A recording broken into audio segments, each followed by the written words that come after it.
Azərbaycan Konstitusiya Məhkəməsinin plenumunun noyabrın 26-sında keçirilən iclasında xüsusi konstitusiya icraatında 7 noyabrda baş tutan parlament seçkilərinin nəticələrinə dair Mərkəzi Seçki Komissiyasının 22 noyabr tarixli protokolunun Konstitusiyanın 66-cı maddəsinə, seçki məcəlləsinə uyğunluğu və seçkilərin nəticələrinin təsdiq edilməsinə dair işə baxılıb. Bugünkü iclasda hakim Rafael Qvaladze ekspertlərin seçkilərin nəticələrinin yoxlanmasına cəlb olunduğunu bildirib. Konstitusiya Məhkəməsi müzakirələrin yekunları ilə bağlı qərarını noyabrın 29-da səhər saat 9:00-da açıqlayacaq. Xatırladaq ki, bu il noyabrın 7-sində 4-cü çağırış Azərbaycan Milli Məclisinə keçirilən seçkilərdə 743 nəfərin namizədliyi qeydə alınıb. Onlardan 53 nəfərin namizədliyini geri götürüb, 125 deputat mandatı uğrunda 690 namizəd mübarizə aparıb. Qeyd edək ki, ATƏT-in rəhbərlik etdiyi beynəlxalq müşahidə missiyası bu ilki parlament seçkilərinin texniki cəhətdən yaxşı təşkil olunduğunu desə də, bu seçkinin demokratik inkişaf yönündə əhəmiyyətli addım olmadığını vurğulayıb. ABŞ Dövlət Departamenti isə parlament seçkisinin ümumiyyətlə beynəlxalq standartlara uyğun keçirilmədiyini bəyan edib. Seçki pozuntularına yol verənlərin məsuliyyətə cəlb olunmasına çağırıb. Onu da qeyd edək ki, məhkəmənin qərarından sonra seçkilərin nəticələri qüvvəyə minmiş hesab olunacaq. Namizədlərin gəlib görülməsi pərdələsi çox açıq, aşkar və çox partiyalı prinsipləri, pluralizm və seçki məcəlləsinin və Azərbaycan Konstitusiyasının əsasən Azərbaycan Konstitusiyasının Azərbaycan vətəndaşlarına verdiyi hüquqların həyata keçirilməsi prinsiplərinin gözlənilməsinin aparılmışdır.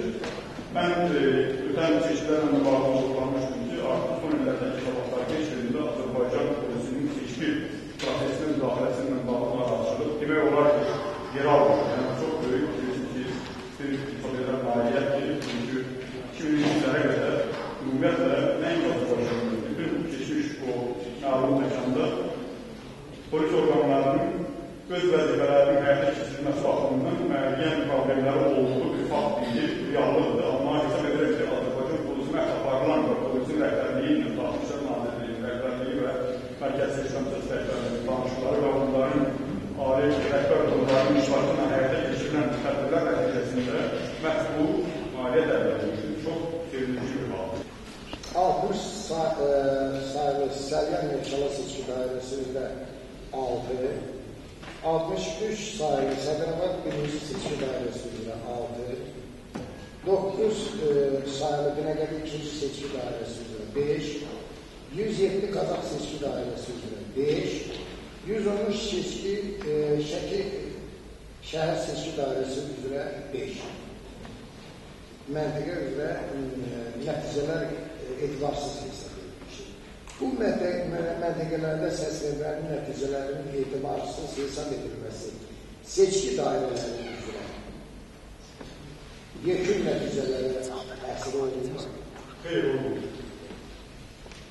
Bir üstü protokolunu imzalamış və bunda xüsusi və haqqında bu qeydlərdə də qeyd edilir.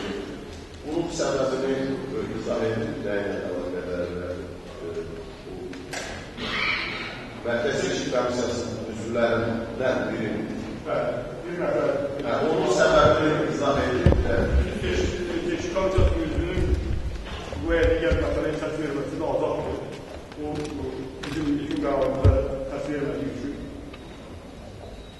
xüsusi rəydə qeyd edilir. Xüsusi rəy protokola yazılır, amma protokola yazılır o şərtlə ki, bol çəkilməlidir. Bol çəkməyən namizədin ayrıca komisiya edilir, protokola Çox sağ olun. Amma mən sizin diqqətinizə Mərkəzi Seçki Komissiyasının bir qərarını təklif etmək istəyirəm.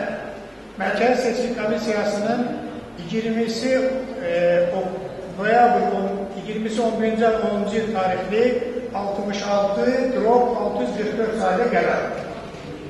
Həmən qərarda şikayətçi 79 sayılı İmişli Seçki Dairəsinin nəticələrinin ləğv olunması və həmən məntəqələrdə baş verən qanun pozuntuları haqqında şikayət verib və həmən şikayətin araşdırılıb ona yazılan və onun üçün yazılan qərarın 4-cü səhifəsində diqqətli cəlb edirəm ki, 4-cü səhifəsində yazılır. Bayramova Gözəl Oruc qızının 19 sayılı Nərimanov 1-ci Seçki Dairəsinin ərazisində yaşamayan seçicilərin səs vermədə iştirak etməsi, 28 sayılı seçki məntəqəsində AKDP Müsavat Siyasi Partiyalar Blokunun səlahiyyətli nümayəndəsi Cavanşir Qaparovun deputatlar namizədin vəkili Nizami Həsənovun məntəqə seçki komissiyasının sədri Nəsirov tərəfindən təzyiqlərə məruz qalması və ilaxı geniş bir abzası var və bu qərar 21 noyabr 2010-cu il Azərbaycan qəzetində də eyni çap olunur. Mən həmin qəzetimdə həmin qərarın sürətini çatmışam və bu qərarı da sizə təqdim edirəm və onda belə çıxır ki, hətta başqa dairələrə toxunulmasa belə mənim bildiyimə görə, analiz etdiyimə görə 40-a yaxın dairənin nəticələri ləğv oluna bilərdi.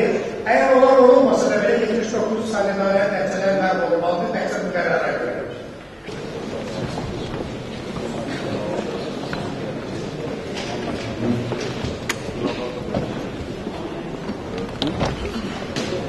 Telefon varsa ailesine götürebilir.